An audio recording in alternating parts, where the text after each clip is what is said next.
আসসালামু আলাইকুম। আজকে বৃহস্পতিবার ২৯ তারিখ।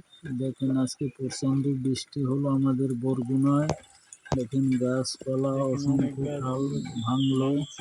দেখেন পোলা এবং আমাদের বের খাল সব কিছু ভর্তি হয়ে গেল। দেখেন আপনাদের একে একে আমি সব দেখাইতে আছি। এই যে দেখছেন ঢালপালা যে ভাঙছে কত। দেখেন গাছপালা ভাঙার পরে তারপর বৃষ্টির পানিতে সব কিছু ভরে গেছে। দেখেন এই বাড়ির ভিতরে পানি অসম্ভব পানি উঠছে।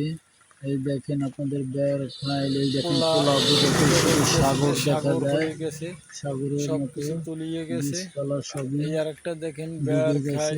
দেখেন আপনাদের অবশ্যই ভালো লাগবে আজকে তাজা খবর আপনাদেরকে দিলাম। সবাই ভালো থাকবেন, সুস্থ থাকবেন।